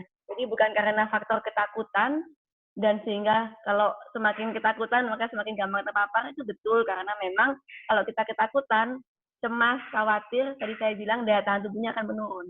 Pasti akan lebih gampang terserang penyakit. Jadi bukan karena faktor ketakutan kita jaga kebersihan, tapi karena kita memang mau merubah pola hidup kita jadi lebih baik. Jadi seperti itu. Ya, mantap. Terima kasih. Jadi, karena memang hidup yang lebih baik ya, seharusnya, atau kalau saya senang banget dengan istilah Dr. Dwijo, saya ulang-ulang lagi, saya sebut bahwa kemarin itu kita nggak normal, maka Corona menormalkan kita. Jadi kalau kita ini dulu nggak betah di rumah gitu ya, lebih senang ketemu teman, ya emang perlu juga sih sosialisasi, kita nongkrong di gereja, kebaktian sudah selesai, bahkan ngobrolnya sudah nggak penting-penting lagi, tapi ya kita lanjutkan aja ngobrol terus, padahal yang penting udah selesai sebenarnya gitu, sampai istri di rumah nunggu-nunggu, tidur sendirian, Pak Pendetanya keluyuran aja. Jadi bukan cuma pengusaha gitu ya, pendeta juga keluyuran. Nah, tapi akhirnya Corona datang dan kita harus di rumah. Nah, harapan saya sama dengan Ibu Dokter, mungkin bukan dari sisi kesehatan saja, tapi pola hidup dan gaya hidup. Kalau Charles Duhigg itu kan menulis bahwa kebiasaan itu lama-lama menjadi karakter. Kalau kita bahkan kalau dalam bukunya Charles Duhigg juga, atau buku yang lain, buku kesehatan, Ibu Elizabeth Subrata sama Tan Sutien, dalam 21 hari kita bisa membangun sebuah kebiasaan yang sehat. Jadi kalau kenapa 21 hari? Karena setiap hari sel kita ada yang rusak, lalu kita dibangun sel yang baru. Nah, kalau kita makannya sehat, pola makan sehat, maka sel yang dibuat hari itu adalah sel yang lebih bagus. Sehingga 21 hari saja sudah cukup banyak dari bagian tubuh kita itu dengan sel bahan baku yang baru. Maka kebiasaan itu akan membuat seperti ketagihan bahwa kita memang pengen makan yang sehat lagi. Karena tubuh kita butuh sel yang jenis itu. Sehingga ada yang mengatakan 21 hari kebiasaan itu sudah cukup membangun sesuatu yang baik selanjutnya. Saya hitung-hitung tuh, 21 hari sudah cukup. Kita PSBB udah 2 bulan lebih, hampir 3 bulan gitu ya. Masalahnya selama 3 bulan ini, apakah kita sudah bangun kebiasaan yang baru? Harapan saya, kita sudah membangun kebiasaan baru, kebiasaan ibadah di rumah, ibadah keluarga. Wah, sudah 3 bulan ibadah keluarga. Nanti PSBB dicabut, kita pergi ke gereja. Tapi kita akan teruskan ibadah keluarga di rumah-rumah. Kita PSBB dicabut, kita pergi dagang, pelayanan. Tapi kita udah terbiasa. Suami istri itu menikmati kebersamaan. Nah, menurut saya kita back to normal dalam hal seperti ini. Termasuk menurut saya dalam hal kayak kebersihan, ya, gaya hidup bersih, ya, karena itu memang yang seharusnya. Oke, kalau sudah tidak ada tambahan, Pak Roni masih ada? Yang mau disampaikan? Enggak. Kalau enggak, saya berikan waktu yang lebih lama untuk Pak Budi dah, biar longgar dia ceritanya. Kemarin-kemarin hamba Tuhannya dapatnya pendek banget, buru-buru dah pesannya. Dah. Hari ini Pak Budi Setiawan biar longgar. Bagi teman-teman yang belum kenal, ya saya harap sudah kenal sih, Pak Budi udah terkenal kok. Tapi saya kasih pendahuluan sedikit lah, saya juga kenalnya nggak banyak.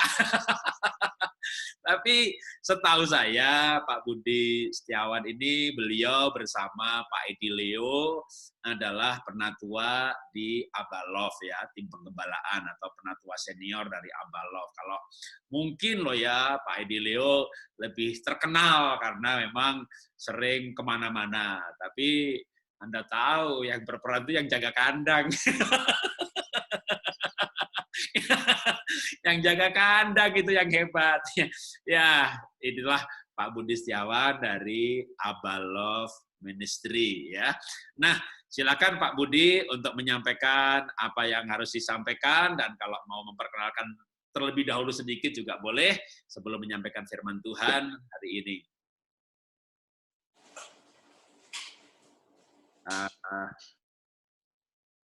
Sebentar, Pak Budi Setiawan, tunggu. Oh, tadi hilang ininya, co-hostnya, ya, hilang. Oke. Ya, sudah bisa sendiri. Iya. Ya. Shalom, teman-teman semuanya. Ya, selamat juga buat Pak Jarod atas pemberkatan putrinya, ya, luar biasa. Jadi contohnya banyak pasangan di gereja juga mau merit bingung ini. Ada model dari putri Pak Jarod. Oke. Ya, saya mengembalakan di Abalov Kelapa Gading, ya, Bapak Ibu, teman-teman. Dan pada malam ini saya percaya ini satu hal yang baik sekali, kita mau belajar, ya. Kalau disebut ini semua pandemi atau wabah, tapi kita harus melihat jadi sisi kacamata Tuhan merancangkan ini semua atau mengizinkan ini semua. Justru kalau saya dapatkan ini satu persiapan buat kita, umat Tuhan, gereja Tuhan, menghadapi masa-masa kesulitan yang lebih besar lagi. Jadi kalau hari ini kita dalam masa-masa kesulitan, justru nggak seberapa sulit dibandingkan dengan kesulitan yang akan datang. Justru kita sedang disiapkan, dilatih sama Tuhan untuk memiliki suatu prinsip atau gaya hidup sehat dalam segala perkara, roh, jiwa, dan tubuh. Oleh sebab itu hari ini saya mau membagikan kebenaran bagi kita semua. Saya pakai share screen, ya, tentang rebuild. Jadi menata ulang, membangun ulang. Ya, Nehemia dalam keadaan sudah nyaman di Babel sebagai juru minum raja, tetapi Tuhan beri panggilan untuk menghadapi tantangan, menghadapi kesulitan. Tapi itulah visi Tuhan. Oleh sebab itu dia pulang ke Yerusalem untuk membangun kembali tembok Yerusalem yang roboh, yang berlobang, dan pintu gerbangnya terbakar. Jadi saat ini Tuhan mau kita menata ulang, membangun ulang kehidupan kita masing-masing, kehidupan keluarga kita, kehidupan gereja Tuhan, kita tata ulang. Dan Nehemia, dia dikatakan oleh firman Tuhan, dia datang dan dia pada malam hari di Nehemia 2:13, pada malam hari ia Aku keluar melalui pintu gerbang, aku memeriksa tembok-tembok Yerusalem yang telah runtuh dan pintu-pintu gerbang yang telah dimakan habis oleh api. Aku memberitahu mereka bagaimana tangan baik Allahku menyertai aku dan juga perkataan raja yang dikatakan kepadaku. Jadi Nehemia ngecek mana tembok yang runtuh, mana yang rusak. Jadi hari-hari ini kita harus diberi kesempatan cukup lama sama Tuhan untuk mengevaluasi kehidupan kita masing-masing, keluarga kita, gereja Tuhan, ya jiwa-jiwa yang Tuhan percayakan. Ada orang-orang yang tidak siap, ada orang-orang yang sudah lebih siap. Semua berubah ya, semua berbeda-beda. Tapi kita mau sungguh-sungguh periksa kehidupan kita semua, karena ada satu visi besar yang Tuhan mau berikan buat gereja Tuhan. Ini Tuhan mau kita evaluasi besar-besaran hidup kita. Lalu Nehemia bersama timnya ditantang, mereka menjawab, kami siap membangun. Dikuatkanlah tangan mereka untuk pekerjaan baik ini. Jadi kita harus sepakat, pertama dengan keluarga kita, suami istri, banyak malah tambah ribut, tambah konflik ya, tapi harusnya malah kita harus sepakat bersama Tuhan, dengan Tuhan kita membangun kembali keluarga kita yang rapuh ini supaya menjadi siap menghadapi kesulitan tantangannya yang di depan ya. Oleh sebab itu, hari ini kita mau belajar membangun ulang ya. Nah, masalah gereja yang saya temukan di mana-mana yaitu ya kedangkalan rohani. Jadi banyak orang seperti kita lihat di gambar ini, seperti taman bermain ya. Ini kolam renang bukan untuk nyelam jelas, bukan untuk berenang juga. Ini untuk main-main saja. Jadi ini cocoknya buat senang yang main-main atau lebih ke kanak-kanak ya. Jadi banyak orang memandang pelayanan gereja untuk fun, untuk main-main, yang dia cari kesenangan ya. Mereka tidak siap terhadap kesulitan. Dan saat-saat ini ya banyak yang goncang pasti menghadapi segala tantangan kesulitan ini karena rohaninya dangkal. Tadi kalau disebut banyak orang yang tidak cukup siap sehat ya, secara ada penyakit bawaan, ya berarti tidak siap menghadapi kesulitan itu kan, atau kekebalan rendah dan segala macam. Jadi kita harus benar-benar bebenah diri. Nah, saya ingin membagikan untuk kita bisa evaluasi apakah kita punya kedangkalan atau kita sudah membangun kedalaman di dalam Tuhan. Nah, kalau orang yang dangkal, ciri-cirinya dia hidupnya hanya mementingkan permukaan, mementingkan penampilan luar. Jadi orang-orang seperti ini hanya mau yang dipentingkan packaging-nya aja, tetapi dia lalai membangun justru yang di dalamnya atau fondasinya. Kalau orang yang dalam kedalaman, yang dipentingkan prinsip-prinsip kehidupan, esensi kehidupan, fondasi kehidupan, akarnya itu harus kuat. Karena akar yang kuat, ketika ada angin, ada ada angin ribut, semua pohon itu akan kuat. Fondasi rumah juga kalau bangunan tingkat tinggi, fondasinya harus kuat, tahan gempa. Oleh sebab itu, ketika orang lupa membangun yang di dalam, maka dia akan hancur. Oleh sebab itu, ini waktunya kita bisa lihat kan banyak orang hanya senang basa-basi.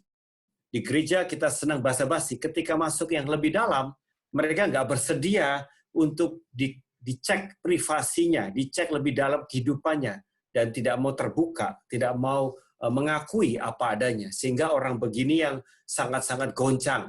Kemudian ya pasti kehidupannya penuh dengan kepalsuan, penuh dengan kemunafikan.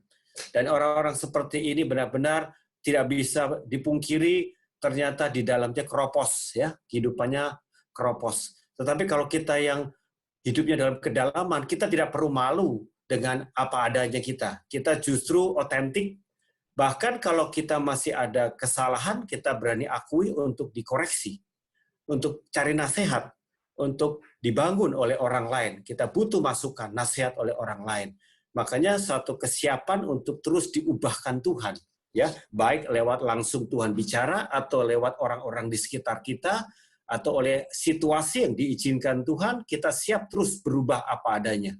Kemudian orang-orang yang dangkal di dalam Tuhan, hidupnya hanya agamawi. Hidupnya bisa juga sekaligus duniawi. Jadi banyak saat ini kalau orang-orang agamawi di satu sisi kelihatannya ya oke, tetapi ternyata moralnya juga kacau, duniawi ya. Tapi semua itu hanya ritual ya, kekristenan yang agama.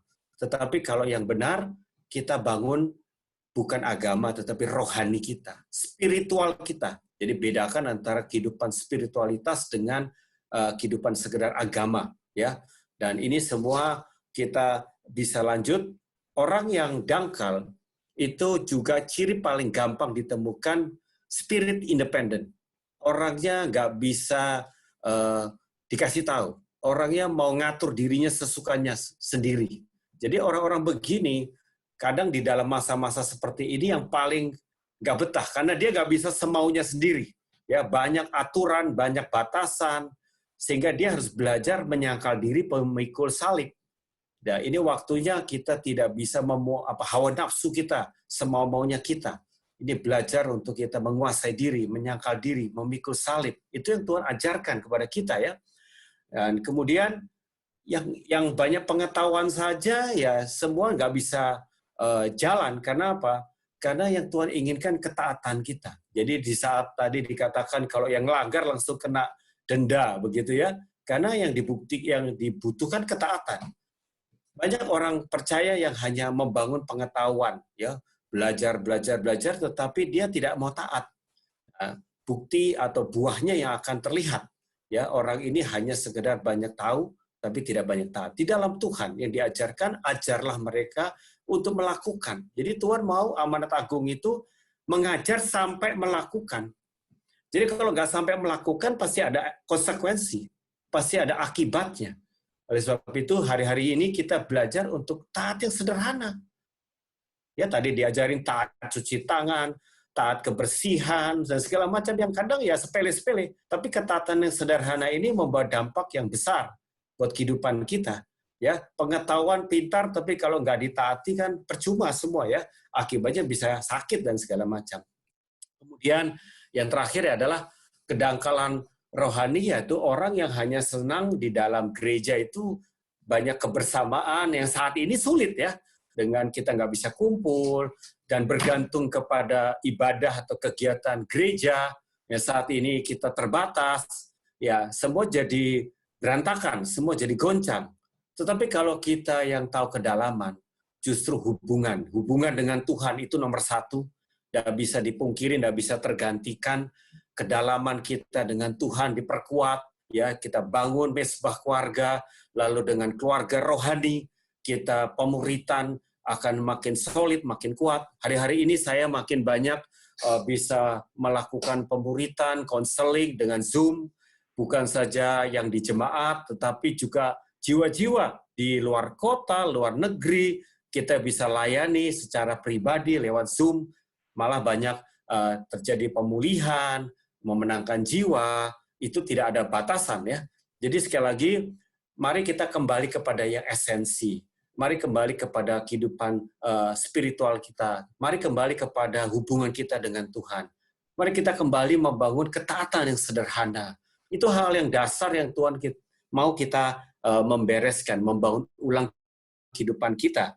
Dan saya mau bagikan satu prinsip saat ini, karena yang dampak terjadi pasti kita tahu adalah krisis ekonomi. Bukan saja isu kesehatan, tapi sekarang sudah menjadi isu ekonomi yang sangat-sangat parah di banyak orang. Ya, orang yang tadinya menengah sekarang sudah jadi orang yang miskin atau prasejahtera. Karena berapa bulan dia tahan selama ini terus berjalan begini, akhirnya banyak orang-orang yang hancur ekonominya. Nah, saya mau kita membaca di dalam Ibrani 13 ayat ke-5, ini satu prinsip tentang daya tahan terhadap apapun, ya goncangan, khususnya di dalam krisis ekonomi. Ibrani 13 ayat ke-5 dikatakan, janganlah kamu menjadi hamba uang. Jadi prinsip yang paling penting di masa-masa sulit, ujung-ujungnya ya krisis ekonomi. Ya, jadi jangan jadi hamba uang. Dan cukupkanlah dirimu dengan apa yang ada padamu. Jadi satu spirit contentment, rasa cukup ini penting. Kalau orang nggak punya rasa cukup, ya nggak ada yang puasnya. apapun ya dia mau lebih lagi, dan akhirnya dia tidak siap menghadapi segala kesulitan ekonomi ini. Ya, karena Allah telah berfirman, aku sekali-sekali tidak akan membiarkan engkau, dan aku sekali-kali tidak akan meninggalkan engkau. Janji Tuhan ini hanya bagi orang yang memang siap, yaitu apa? Tidak hamba uang dan punya spirit rasa cukup itu. Jadi kalau kita menang di situ, maka memang kita akan mengalami Tuhan benar-benar tidak akan membiarkan kita hancur atau tidak akan meninggalkan kita. Kita akan punya kesiapan, ya, imunitas kehidupan, imunitas mental, rohani untuk menghadapi kesulitan atau krisis yang ada. Dan kemudian saya mau bagikan bagian terakhir adalah 3 jenis orang yang sikapnya berbeda terhadap tantangan. Ya, pertama adalah kelompok The Quitters. The Quitters ini ketika disuruh naik gunung ini, dia sudah melihat kesulitan tantangan yang ada dan sudah menyerah dari awal. Banyak anak Tuhan yang bahkan sudah goncang imannya, bahkan meninggalkan Tuhan, kecewa dengan Tuhan. Kenapa Tuhan tidak tolong dia? Nah, inilah The Quitters, ya. Banyak orang juga dikatakan hati-hati, waspada terhadap dosa, murtad, ya, bersungut-sungut sampai akhirnya meninggalkan Tuhan seperti bangsa Israel di padang gurun, The Quitters. Tetapi yang jebakan berikutnya adalah The Campers.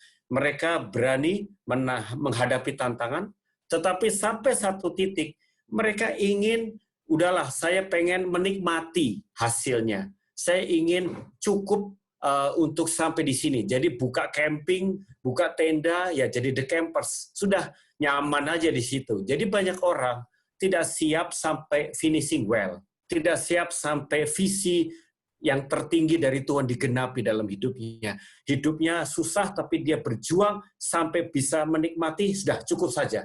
Nah, padahal di akhir zaman ini saya percaya kesulitan akan makin besar, tantangan makin besar, jadi orang The Campers akan tidak siap menghadapi keadaan ke depan. Tetapi kalau kita jadi yang terakhir, The Climbers, pendaki sejati, kita punya visi sampai ke puncak gunung.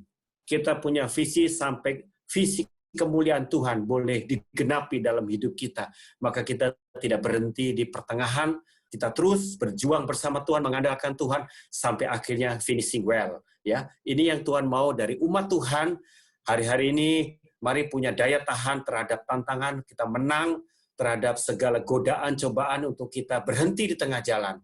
Dan Rasul Paulus kasih prinsip kepada kita untuk kita jadi The Climbers, pendaki sejati adalah di dalam Filipi 4 ayat ke-11, dikatakan adalah, kukatakan ini bukanlah karena kekurangan, sebab aku telah belajar mencukupkan diri dalam segala keadaan. Sekali lagi, rasa cukup, itu penting, itu yang ditekankan kembali oleh Rasul Paulus, belajar mencukupkan diri dalam segala keadaan. Jadi, keadaan apapun, ya, belum tentu keadaan baik, tapi dalam keadaan terburuk pun saya siap, saya belajar mencukupkan diri. Nah, ini penting, keadaan belum tentu tambah baik, dan kita tidak tahu berapa lama akan berlangsung begini-begini terus.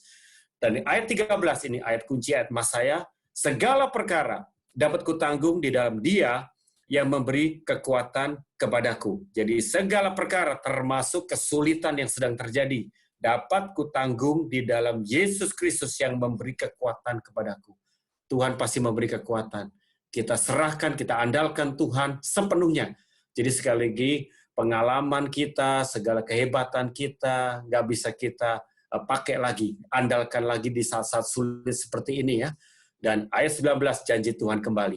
Allahku akan memenuhi segala keperluanmu menurut kekayaan dan kemuliaannya dalam Kristus Yesus. Inilah janji Tuhan. Jadi Allah kita akan memenuhi segala keperluan kita, ya. Jadi yang jadi kebutuhan, keperluan, bukan keinginan loh, tapi keperluan kita. Kita akan dijamin, dicukupkan oleh Tuhan kita, Yesus Kristus. Haleluya, haleluya.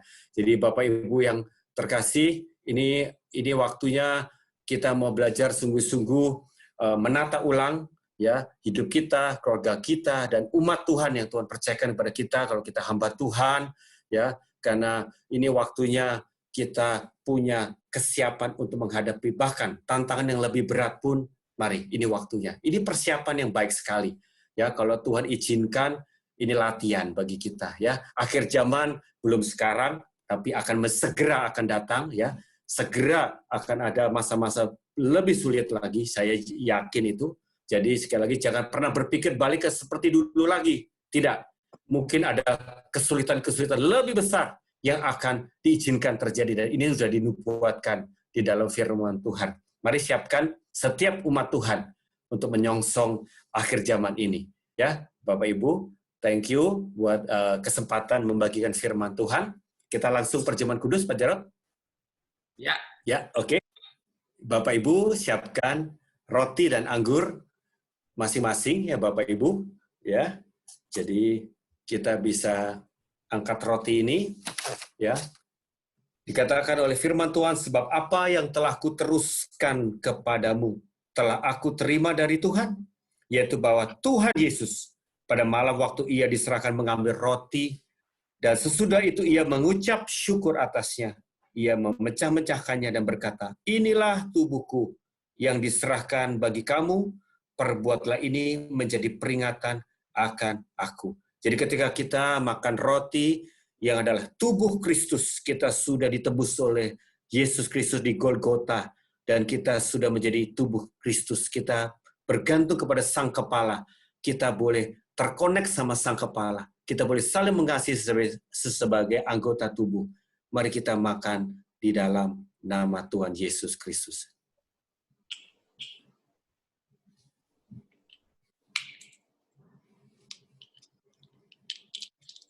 Mari kita angkat anggur kita.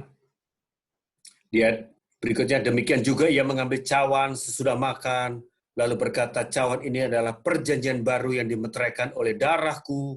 Perbuatlah ini setiap kali kamu meminumnya, menjadi peringatan akan aku. Sebab setiap kali kamu makan roti ini dan minum cawan ini, kamu memberitakan kematian Tuhan sampai ia datang. Mari, anggur adalah darah Kristus. Kita percaya kita sudah diampuni, dan darah Kristus adalah perlindungan yang sempurna bagi setiap kita. Dengan kita minum darah Kristus ini, kita kembali menyatakan Yesus yang telah mati buat kita, menebus kita, dan menjadikan kita anaknya yang diselamatkan, memperoleh hidup yang kekal.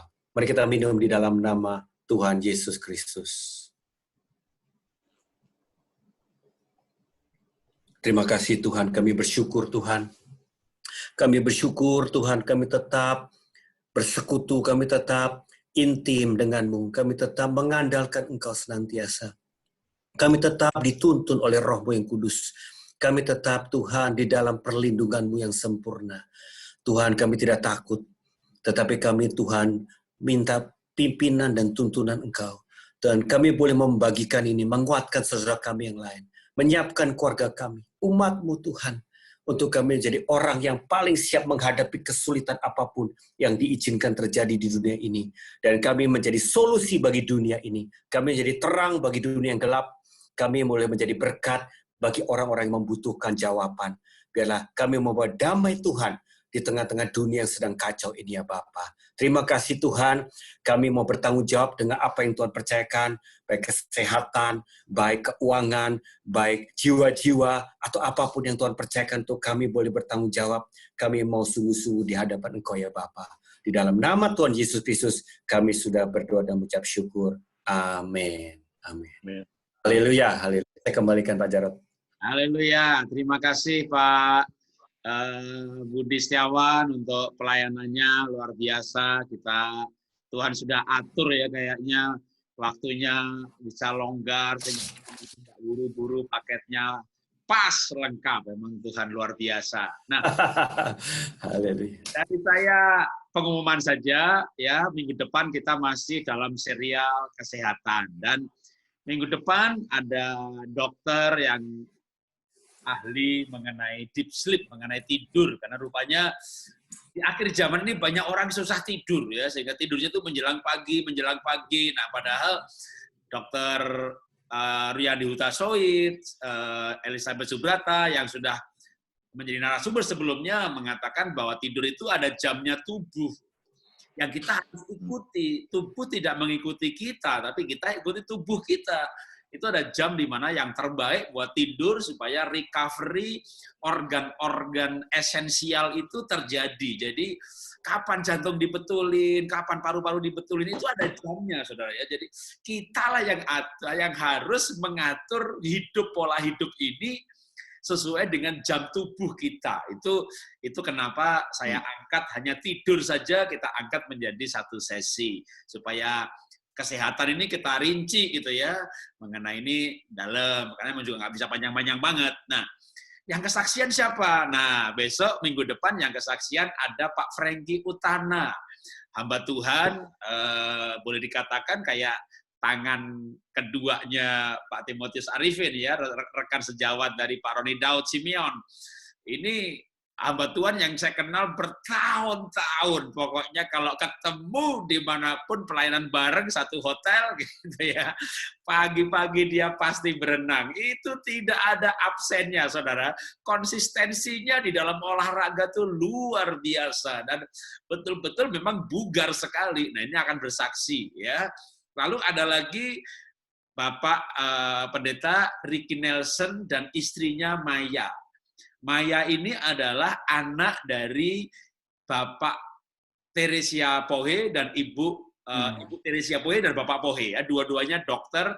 Ibu Teresia Pohe itu juga kayak Ibu Elizabeth Subrata, pengajar hidup sehat yang sangat konsisten. Nah, saya juga mengenal Ricky dan Maya ini sudah belasan tahun. Dan saya tahu mereka keluarga yang anak-anaknya sehat-sehat. Ini keluarga sehat. Jadi kalau untuk kesaksian ini saya milih-milih yang memang benar saya tahu sudah belasan tahun sehat, saudara ya. Kalau cari hamba Tuhan yang mencapai itu gampang, lebih gampang, saudara. Tapi yang belasan tahun sehat gitu loh. Ini kan ada yang nulis buku sehat aja keluar dari rumah sakit itu. Tapi ini cari yang sehat ini loh. Wah, saya dapat dua lagi. Tadinya yang saya pengen yang satunya hari ini, lalu yang satunya besok nih. Dua-duanya ngumpulnya di tanggal yang sama. Ya sudahlah, Tuhan sudah atur. Hari ini juga kita dapat menu yang terbaik ya. Jadi dari saya hanya pengumuman.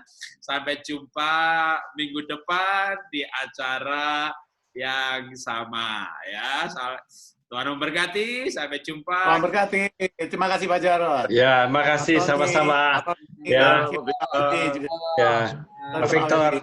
Ya, mari. Sampai besok. Sampai Sama-sama. besok. Iya, sampai besok. Oke.